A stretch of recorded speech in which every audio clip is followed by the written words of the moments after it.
আসসালামু আলাইকুম ওরহমতুল্লাহ সবাইকে। তো বহুত দিন পরে আজকে আবারও ভিডিও নিয়ে চলে আসলাম। তো বড় মতো একই কথা, আলহামদুলিল্লাহ আমার সবগুলো মুরগির বাচ্চাই সুস্থ আছে।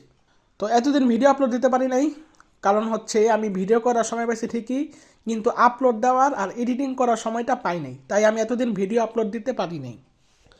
তো কেউ মন খারাপ করবেন না, আলহামদুলিল্লাহ আবার কামব্যাক করছি।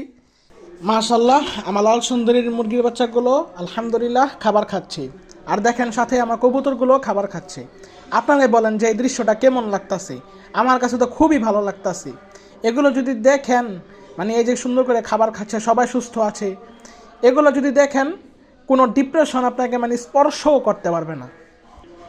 আমার কথা একবার বিশ্বাস করে দেখুন, একবার পালা শুরু করুন।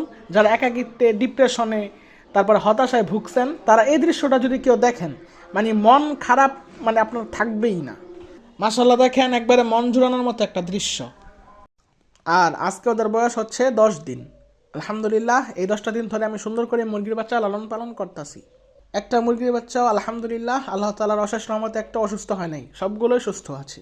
তো কী মেডিসিন দিলে মুরগির বাচ্চা সুস্থ রাখতে পারবেন সেটা আমি আরও আগেই বলেছি। আর আজকে হচ্ছে 10 দিন। তো 8ম দিনে যেসব মেডিসিন দিয়েছিলাম আজকেও আমি সেই সব মেডিসিনগুলোই দিয়েছি। কী মেডিসিন দিয়েছি এই যে আই বাটনে একটা ভিডিওর লিঙ্ক দিয়ে দিচ্ছি, এই ভিডিওটা দেখে নেবেন। আমি এখানে বলেছি যে কোন মেডিসিন দিবেন, কতটুকু দিবেন, কীভাবে দিবেন, একবারে হাতে কলমে শিখাইছি। তো ওই ভিডিওটা দয়া করে দেখে নেবেন। তো দেখেন মাশাল্লাহ সবগুলো মুরগির বাচ্চা সুস্থ আছে। তো দেখছেন কোনো ঝামেলা স্যার, একবারে মুরগির বাচ্চা পালি একটা খাঁচা নিছি, একটা খাঁচার মধ্যে যেহেতু এখন বাচ্চা ছোট তাই সালাদ চট একটা বিছাই দিছি, আর শীত আছে যেহেতু তাহলে এই সালাদ চটে একটা পাইব, মুরগির বাচ্চা মানে ঠান্ডা লাগবো না তেমন একটা। কোনো ব্রুডিং সিস্টেমের ঝামেলাও নাই, কোনো ইনকিউবেটরের ঝামেলা নেই, একবারে প্রাকৃতিকভাবে পালি। ওর মান নিচেই থাকে, শুধুমাত্র মেডিসিন খরচটা যায়, আর কোনো খরচ যায় না। আর আপনারা ইনকিউবেটরে পালেন, ব্রুডিং সিস্টেমে পালেন, তার নাও একটা যায়, খরচও যায় বেশি, লাভটা একটু কম থাকে, আর এভাবে লাভটা একটু বেশি পাবেন। তবে যারা শখের বসে পালেন সেটা ভিন্ন কথা। তো এইভাবে আরামসে মুরগি পালেন, দেখবেন মন প্রাণ সবই শান্তি। আর মুরগিকে যদি ক্রমাগত ডিম পাড়াইতেই থাকেন যে খালি ডিমই পারবি, খালি যত লেয়ার ওয়ান খাওয়ান না কেন, মুরগিকে একটা রেস্ট দিতে হবে। এই যে এখন যেমন মুরগিটা বাচ্চা ফুটেছে, মুরগিটা একটা রেস্টে আছে।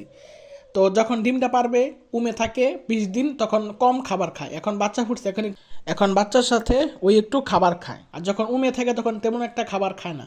তো যারা খেয়াল করেন মুরগিকে সময় খাবার খাওয়ান, তারা তো ভালো কাজই করেন। আর যারা খাওয়ান না, তারা একটু খেয়াল করে খাওয়াবেন। ওকে প্রত্যেকদিন 2 বেলা না পারলেও 1 বেলা খাওয়াবেন। আর এখন তো সবসময় বাচ্চার সাথে খাবে, পানি খাবে, সব খাবে। তো এরকম 1 মাস থাকবে, সর্বনিম্ন 1 মাস থাকে। তারপরে অনেক মুরগি 2 মাসও থাকে, 3 মাসও থাকে। তো 1-1.5 মাস পরে বাচ্চা থেকে মুরগি আলাদা করে ফেলবেন। বেশিরভাগ মুরগি আলাদা নিজেরটা নিজে করে ফেলে, যদি না করে তাহলে 1.5 মাস পরে আলাদা করে ফেলবেন। তো এই খাঁচার মধ্যে আমি ইনশাল্লাহ কয়েকদিন পরে আমি ওদেরকে ছেড়ে দেব, কারণ হচ্ছে এখন শীতকাল, আবার কয়েকদিন পরে একটু ভাইরাসের সময় আসা পড়বো, তো তখন আবার আটকায় ফেলতে হবে। তাই কয়েকদিন পরে ওদেরকে আমি ছেড়ে দেব। এই ধরেন 18 থেকে 20 দিন পরে আমি ছেড়ে দেব। মানে এখন ওদের বয়স 10 দিন না, ওদের বয়স যখন 18 বা 20 দিন হবে ইনশাল্লাহ, তখন ওদেরকে আমি ছেড়ে দেবো। ও, আর তারপরে এই মেডিসিনগুলো আজকে 10 দিন পর্যন্ত চললো, তো সর্বমোট 3 দিন চললো। আর কয়েকদিন মানে আর 2 থেকে 3 দিন দেবো, তারপরে এই মেডিসিনটা অফ থাকবে। তারপরে কোন মেডিসিন দেবো সেটা জানার জন্য চ্যানেলটাকে সাবস্ক্রাইব করে পাশে থাকবেন। মাশাআল্লাহ দেখেন আমার কালনের মুরগির বাচ্চাগুলো আলহামদুলিল্লাহ আল্লাহ তাআলার অশেষ রহমতে ওরাও সুস্থ আছে। তো যারা এভাবে একেবারে সুস্থভাবে মুরগির বাচ্চা পালন করতে চান, একেবারে সুস্থভাবে দেশি মুরগি পালন করতে চান, তারা দয়া করে আমার চ্যানেলটিকে সাবস্ক্রাইব করে পাশে থাকবেন। যদি সাবস্ক্রাইব না করেন তাহলে আপনি এই গুরুত্বপূর্ণ পয়েন্টগুলো মিস করবেন। তো দেখতেই তো পারতেছেন যে আলহামদুলিল্লাহ 10টা দিন ধরে আমি সুস্থভাবে মুরগির বাচ্চা পালন করতে পারতাছি।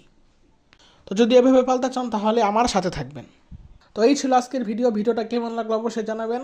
তো আজকের মতো এখানে ভিডিওটা শেষ করছি। আসসালামু আলাইকুম।